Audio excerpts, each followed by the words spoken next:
All right, welcome back. In this segment, as promised at the end of the last segment, we are going to apply our newly gained ideas of objectivity to understand more about restrictions on constitutive relations for solids. Okay, we'll spend the next segment or two focusing on solids, maybe even 3 segments focusing on solids, and then proceed to fluids. Okay, so the topic of this segment for certain is objectivity of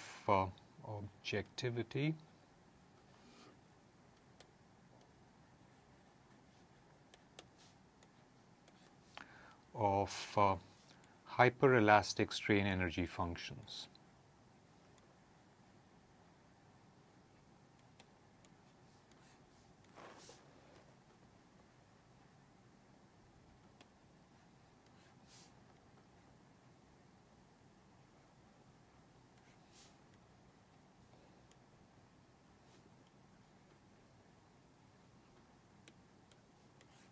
Okay, so here is the picture.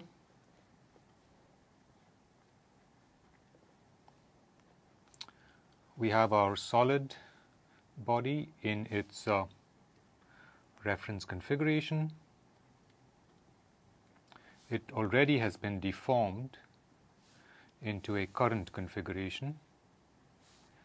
Let me draw a current configuration that I am able to show a rigid body motion on. Okay, so current configuration, omega sub t, spatial position of a material point, right, little x, and now we have a superposed rigid motion.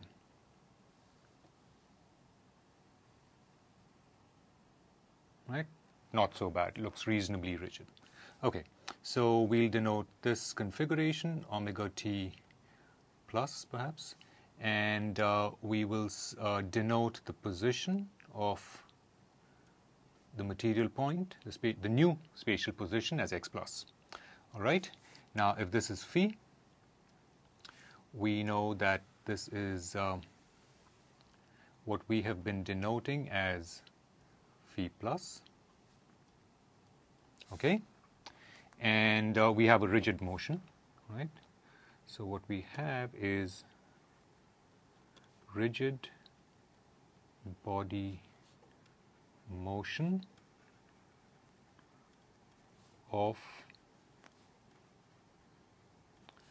the current configuration,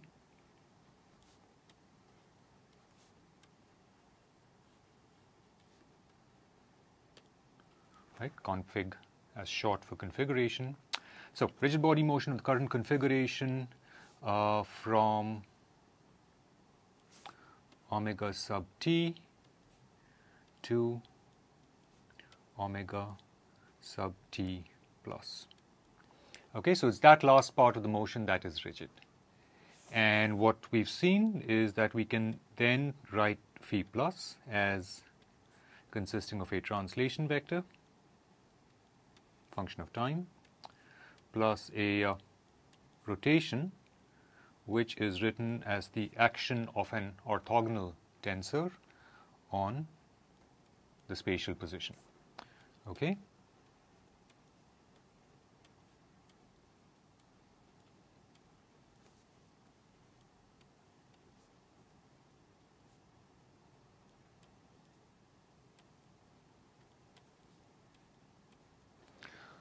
Okay, so Q is an orthogonal tensor with positive determinant equal to 1, in fact. All right, so this is the setting, okay? And also, to recall, we've done this many times, but no harm doing it once more. Reference configuration, current configuration deformed, and now a superposed rigid motion on that current configuration. All right?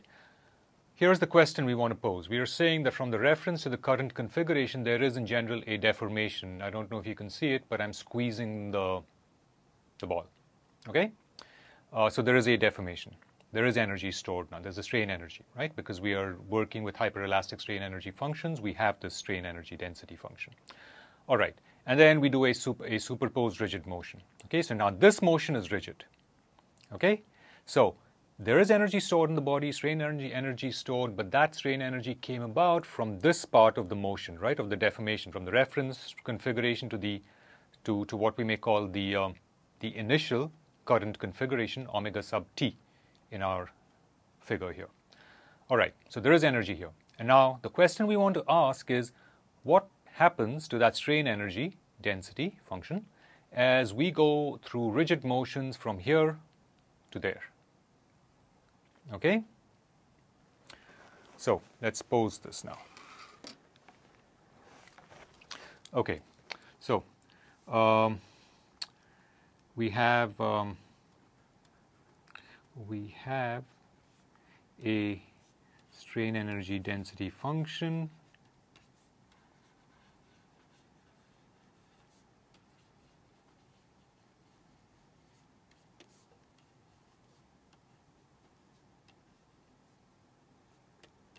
okay, which we've agreed to call psi. It's a scalar, and we've seen that because of this intuitive physical idea that energy is stored as a function of the deformation gradient, we have that parametrization. Okay, so we have the strain energy density function, which is a mapping from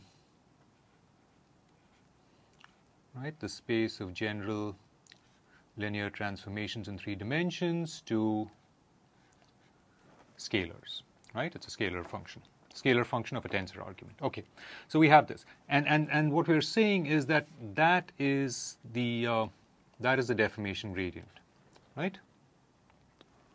For the deformation that takes us to omega t. All right, and now for the superposed rigid motions, we're asking, well, what should happen to psi? Okay. Now, psi, of course, is a scalar. It's a scalar function. And so as we saw in our discussion in the previous segment, this function should essentially remain unchanged under superposed rigid motions on the current configuration. Okay, so we have f plus then, right, which is, we've seen already, it's, well, this is the definition of f plus. Right? And we saw previously that this is now given to us by q, function of time, acting on f.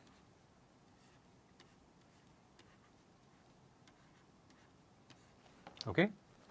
All right. Fine. So we have this happening to the deformation gradient, and the question we are asking now is what should happen? So the question we are asking is, what about psi? Okay, so what we observe is that psi plus, okay, which will be evaluated with f plus, okay, right, should be equal to psi, which is evaluated at f. Okay, this is the condition, and this happens because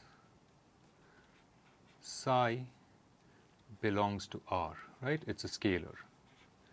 All right, and we saw last time that essentially scalars do not change under rigid motions. Okay, and the physical notion is very obvious here, right? The physical notion is that, yes, we've deformed the body, there is an energy stored, but in going from this, so this is this energy density function now is psi, right, as a function of f, and f is the deformation from here to here, deformation gradient from here to here. We're saying that when we undergo superposed rigid motion, there should be no change in that strain energy function, right, in that strain energy density function, right? That's an obvious physical understanding of what it means to have rigid motions. Okay, so, right, and that essentially is what we've written, right, and the physical notion is that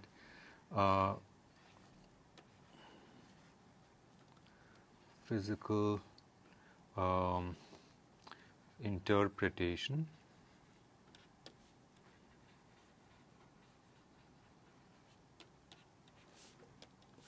is that there is no change in strain energy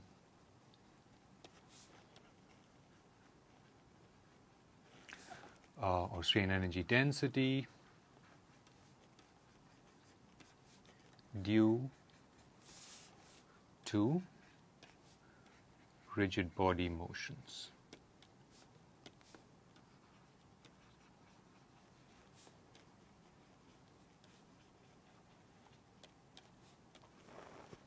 All right. Okay, but now what this implies is essentially what this is saying is that when it comes to evaluating our function, what we can write is that the strain energy density function in the state after rigid motion is obtained by just looking at our actual function and evaluating it with f plus. Okay? All right? And the requirement is that, well, it doesn't matter whether you evaluate that function with f plus or with f. Okay? It has to be the same. So what we're saying actually is something more about the function psi itself, right? We're saying that you need to pick a function psi that satisfies this. Okay? All right? Note that this has to hold for all points x, for every point on the body, right? And for all time t in our time interval of interest. Right, for all points on the body and for all time. Okay, so this of course implies that psi has to be such that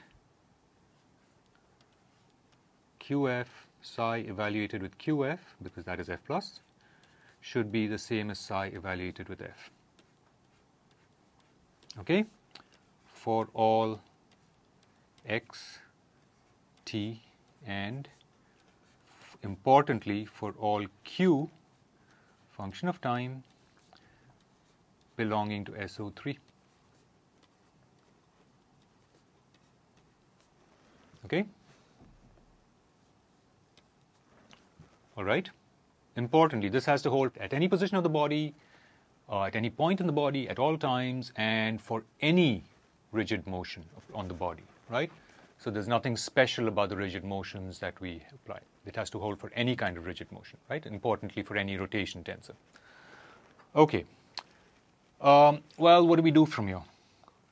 What we do is to recall the polar decomposition, specifically recall the right polar decomposition of the deformation gradient.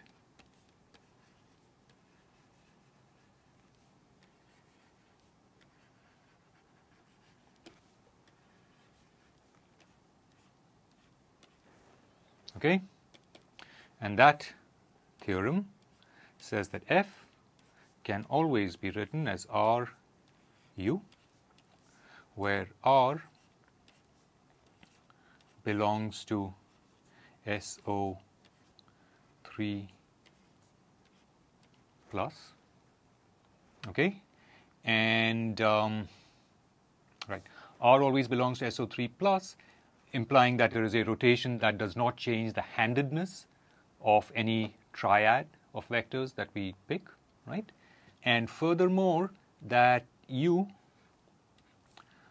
equals U transpose, okay? And that U is positive definite, right? And the way we wrote, we combined symmetry and positive definiteness by saying that U belongs to a space of tensors which is given by S, right, for symmetry, and S3 plus, right? The plus there says that it's positive definite. Okay, and you recall all of this, right? So remember, what this leads us to conclude is that R is essentially a rotation tensor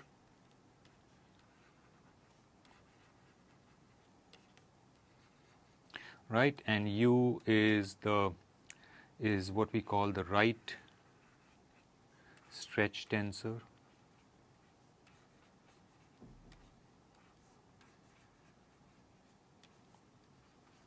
Right? Okay, remember these? Right, so U gives us the idea of how the material is being stretched in its principal directions. We looked at the eigenvalue decomposition of U, we looked at this notion of spectral decomposition of U, and so forth, right? Okay. Also note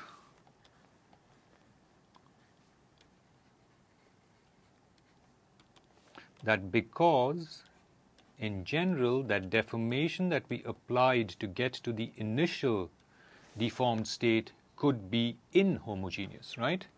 So the deformation was reference to current, and I'm squeezing the ball, right? Obviously not squeezing it uniformly, right? So that deformation gradient is in general inhomogeneous, right? Non-uniform. It can be a function of position, of reference position. All right. So f of function of f parameterized by x and t implies that each of our rotation and stretch tensors also are functions of reference position and time. They also can be inhomogeneous, right? Okay, so this is the setting we have. All right, so now let's apply this. Apply to the requirement that psi of q, function of time, f x comma t equals psi f x comma t. All right? Okay? So what this says is that psi q function of time r function of reference position and time u function of time equals psi. I'm going to write the right hand side as a function as depending upon f, function of position and time. All right? Okay, now remember, I'm beating this into you. For all x belongs to omega naught, time belongs to the interval of interest, and q belongs to SO3 plus. Okay, we have this setting. All right, so here's where I pull my tricks. I'm going to say that since I can do this this has to hold for all q, I'm going to play a game with you. I'm going to tell you, all right, now tell me at what point x and what time t you want me to apply my arguments. You pick a particular position on the body, right? You pick a particular position on the body. This is omega t. Okay, you pick, this is omega naught. So you say that I want you to apply it at that position x, okay? And you say that, well, okay, it goes to little x and it's at some time t. You say, okay, this is the situation under which I want you to, that you want me to apply my arguments, okay? I say, all right, excellent, you picked x and t, my turn now. At that point x, and for that time t, we've already written out the polar decomposition, right? We already have it here. Now I can apply my arguments for any rotation tensor q. Okay, I am going to, we have phi here. Okay, I am going to do the following. I'm going to say, well, choose q to be such that, okay, choose q function of time such that at the time of interest, okay, such that q, say t, okay, when I write t in this last line, I'm saying that t is the time of interest, right? On the previous line here, I'm just writing q as a parameterization in t, okay, as parameterized by t. So when I write t here, I'm saying that this is the time you've picked, okay? So I'm saying I'm going to pick a rotation which evolves with time such that at the time of interest, t here with the arrow, q is such that q equals the transpose of the rotation tensor at the point that you picked and the time that you picked. I'm at liberty to do this, right? And I can definitely construct q's that do this. All right? So what this implies then is psi r x comma t, sorry, r transpose, because that was the q I picked, r x comma t u x comma t equals psi f x comma t. All right. Now this of course gives me the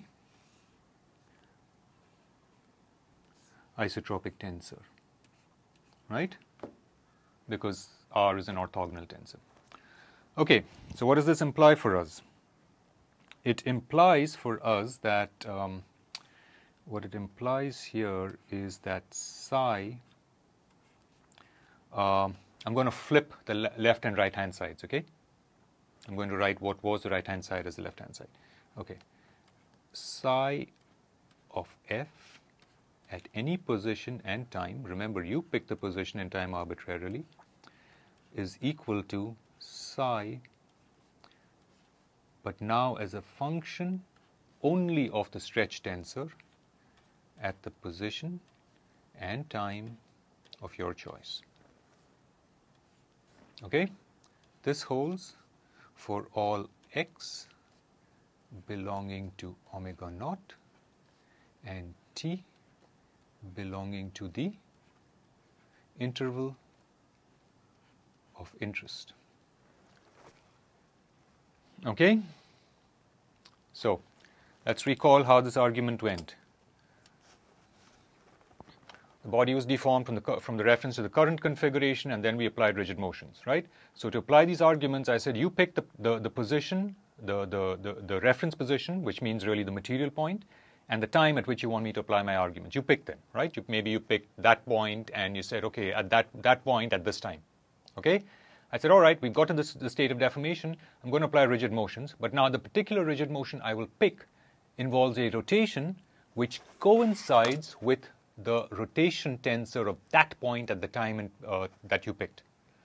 Okay? Well, it's not the it's the transpose of that rotation tensor.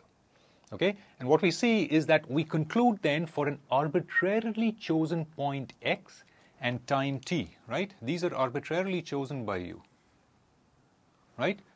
For that arbitrarily chosen combination, we see that this requirement must be satisfied on the bottom line. Okay? Now this was arbitrary, right? So you may say, all right, the function was special. It just turned out to be such that for that position and time, we need to have this argument satisfied. Fine. But then the function has already been set, right? Right? It's some function. We're just trying to find restrictions on it. I said, all right, go on. Let's play the game again. You pick another point and time. We do the same thing. I apply a different rotation, okay, which now is the transpose of the rotation tensor of your newly picked position and time. Same conclusion. And over again, right, until we get tired. Okay? So note that x belongs to omega naught and t belongs to 0, t for this argument.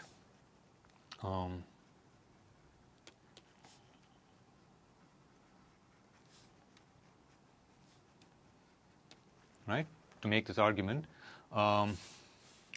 were chosen or can be chosen arbitrarily.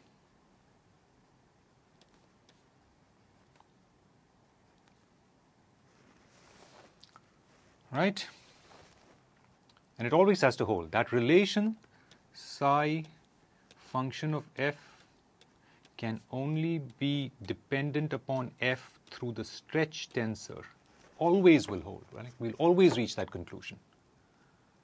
Well, what is the only way in which we can always reach that conclusion? Okay?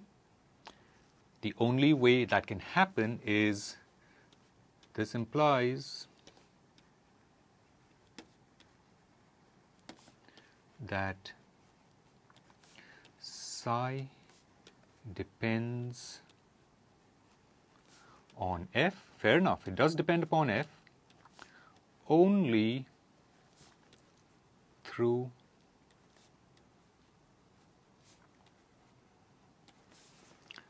the stretch tensor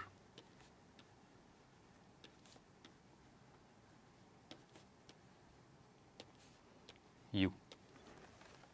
Okay, that is the only kind of psi we can admit if we want to satisfy this physical requirement, and well, it comes with a mathematical interpretation. This requirement that under rigid motions, right, of the deformed configuration, there is no further change in the strain energy. Okay, right. All right, but now we observe something, right? We say, okay, if psi depends only upon U, we see that it implies many other things, right? But we see that U, if we have U, then we can take U square, which is our right Cauchy-Green tensor C, right? Correct?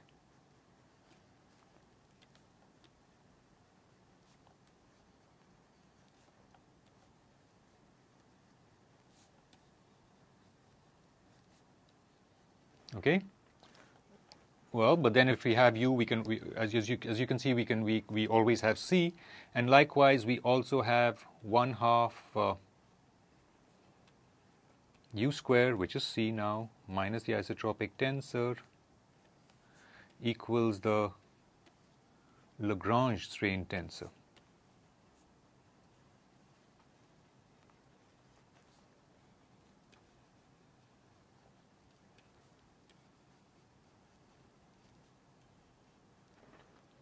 Okay, so we've seen that this little argument we've carried out essentially implies that our strain energy function, which we agreed for a hyperelastic material can depend upon psi, must depend upon F. It is psi, it must depend upon F. We've seen that it can depend upon F only through its stretch tensor U. But then if it depends upon U, we can equivalently write it, because once we have U, we uniquely have C. We can always write it as some other function, which I've denoted as psi bar now, depending upon C. Or we can write it as yet another function. I will denote it as psi hat, function of E. Okay? So all of these are admissible strain energy functions. Okay? And all of them satisfy this requirement of objectivity, or as it is sometimes also referred to, the requirement of frame invariance. Okay? All these forms, okay, that is psi U, psi bar C, and psi hat E, satisfy objectivity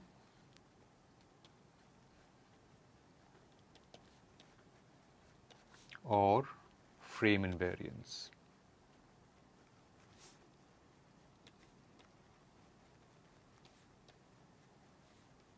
Okay, stated differently, they are rotation invariant. Right, we can take our reference configuration, our current configuration, and spin it as much as we like, no difference to the strain energy function.